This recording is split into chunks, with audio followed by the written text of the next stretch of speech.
Exactement à la date du 30 janvier 2025, il y a eu des modifications importantes sur le site de l'ambassade d'Allemagne au Cameroun et ces modifications-là impactent toutes les personnes, et bien toutes les personnes qui ont un projet d'immigration pour l'Allemagne. C'est la raison pour laquelle tu dois rester jusqu'à la fin de cette vidéo aussi pour voir exactement de quoi il s'agit. Et pour réussir ton projet d'immigration pour l'Allemagne, que ce soit en 2025 ou encore en 2026. Salut et bienvenue dans cette vidéo. Je tiens déjà à m'excuser d'avoir pas fait cette vidéo depuis. C'est que après je la fais maintenant parce que beaucoup de personnes m'ont posé des questions. Ashley, le lien de la vidéo est où et tout et tout. Donc désolée. Voilà, me voici donc et je vais vous expliquer réellement de quoi il s'agit. En fait, ce dont on va traiter aujourd'hui, c'est les temps d'attente pour la liste A et la liste B. Maintenant, les différents statuts entre dans chacune de ces listes-là.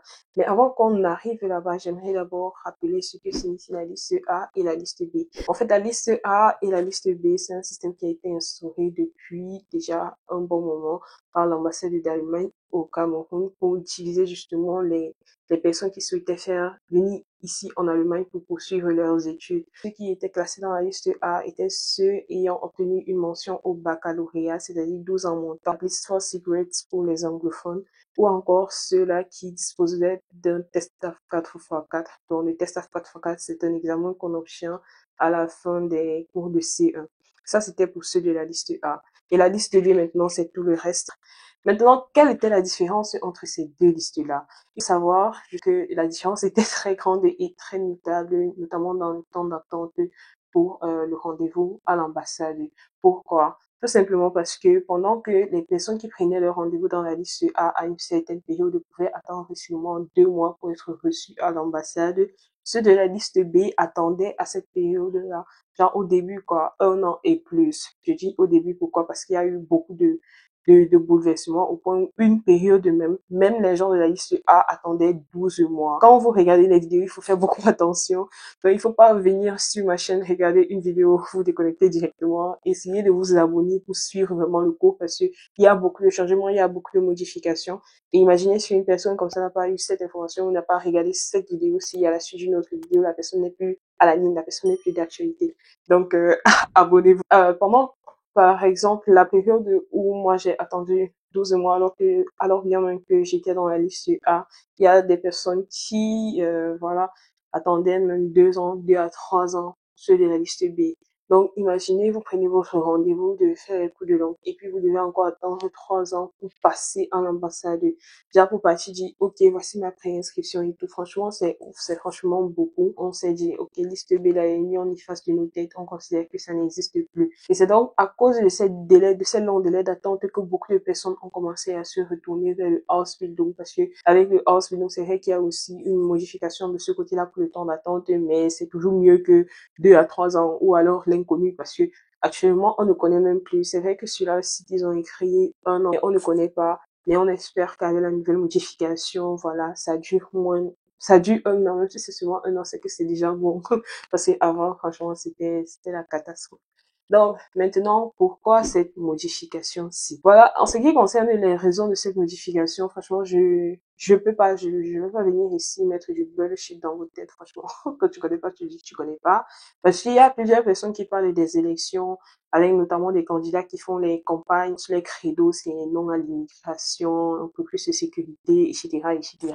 Personnellement, je ne pense pas que ce sont les raisons principales qui animent cette décision. Il est à savoir que ce n'est pas la première fois que l'ambassade d'Allemagne au Cameroun corse en fait les conditions d'éligibilité ou voilà les possibilités d'immigrer pour l'Allemagne. Donc, pour moi, c'est franchement pas spécial. Ça arrive. Même liste A, liste B. Avant ça, il n'y avait pas.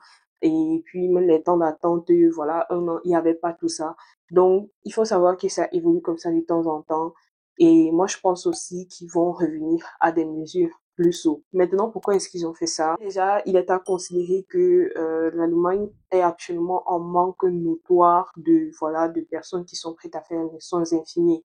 Donc, on a besoin de personnes pour faire le flégueux, pour s'occuper justement des personnes âgées à cause de la population qui est de plus en plus vieillissante. Pour l'intérêt, franchement, de pousser les gens à faire la formation en soins infirmiers parce que je suis sûre qu'à l'heure où on parle, il y a déjà des personnes qui ont changé leur projet. Si genre, l'objectif c'était de venir faire les études. C'est sûr qu'à cause de la nouvelle loi, je sais pas si je vais appeler ça comme ça, maintenant leur objectif c'est de venir faire les soins infirmiers.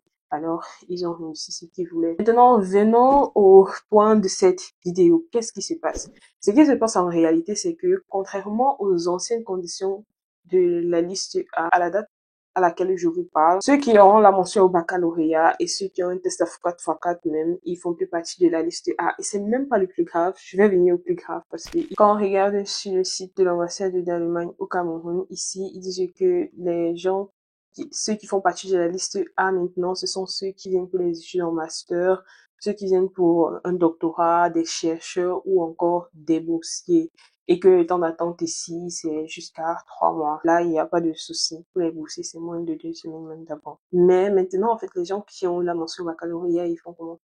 Les gens qui ont eu un test of 4x4 ou bien les gens qui ont composé et qui s'attendaient à réserver, ils font comment?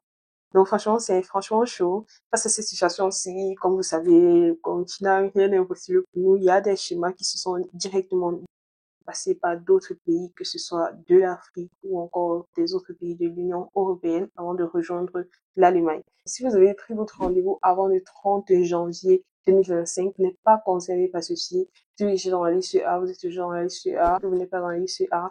Prenez d'abord dans la liste B parce que comme je dis, j'espère qu'avec ça, ils vont diminuer le temps d'attente de la liste B. Si c'est pas le cas, c'est que les gars, on est dans la merde. Mais après, franchement, il est aussi à noter que, parce que dans un groupe, par exemple, il y a une personne qui demandait, en fait, si elle était dans la liste A. Quand on dit, quand tu viens pour le master, ici c'est écrit eine direkte Zulassung für einen Masterstudiengang. Donc, ce n'est pas le Bedingte Zulassung. Pour ceux qui sont encore au Cameroun, je m'explique. Il y a ce qu'on appelle une Bedingte Zulassung et ce qu'on appelle Bedingte Zulassung. Dans le Bedingte Zulassung, c'est en fait la préinscription sous condition sous une condition. Et généralement, c'est en fait sous condition que tu obtiens peut-être un C1, un test of 4x4 ou un DSH2. Donc, pour ceux qui ont des admissions en master avec cela, ils ne sont pas éligibles pour la liste A. Là, un avantage déjà, c'est pour les anglophones parce que ici, en Allemagne, il y a beaucoup de filières où les masters se font en anglais. Donc, vous pouvez obtenir votre admission directe en master avec voilà vos études précédentes. Donc, si vous avez déjà une licence au Cameroun, bon, c'est votre heure de gloire. Maintenant que cela est dit, franchement, je comprends votre frustration, je comprends votre peine. Il y a une de mes abonnées qui m'a dit, Ashley, je fais comment? J'ai abandonné l'université pour me concentrer sur les cours de langue. Là, je peux pas te dire, maman, faut tenir à l'université, laisse les cours de langue. Comme on a dit, on espère que franchement la situation va se décanter. On espère que les temps d'attente pour la liste B seront raccourcis. Et de toutes les façons, d'un moment à un autre, ils vont revenir sur de meilleurs sentiments. C'est toujours comme ça. Pour l'instant, on veut juste pousser le maximum de personnes vers les soins infinis. Et aussi, franchement, ça doit être un appel d'alerte pour toutes les personnes qui sont toujours en mode un pied dehors, un pied dedans. Non, je veux faire, mais c'est que les cours de langue. Non, je veux faire c'est que les cours de langue et tout et tout. Les cours de langue, nous sommes ici, c'est pas parce que nous avons les cornes sur la tête. Franchement, on a aussi appris, comme vous pouvez également apprendre. Maintenant, parlons des schémas que les Camerounais ont développés pour ce problème-ci. Déjà, avant de que je commence à parler de ça, je suis pas en train d'encourager les personnes qui viennent d'avoir le baccalauréat. On sait en général, c'est, voilà, le baccalauréat aujourd'hui, c'est 15 ans, 16 ans, 17 ans, 18 ans. Donc, je suis pas en train de demander à quelqu'un à 16 ans, voilà, de partir en Côte d'Ivoire et diriger la Côte d'Ivoire pour l'Allemagne. Mais il y a des pays en Afrique comme la Côte d'Ivoire, le Togo, le Sénégal, le Bénin même, où il y a des personnes qui passent par là pour arriver en Allemagne rapidement. Donc, ils font même ça depuis, comme au Cameroun, une période de délai d'attente était très longue là. Et il y a d'autres pays, en fait, aussi de l'Union européenne par lesquels vous pouvez passer. Il y a la Russie notamment. Pour la procédure, je connais pas encore trop.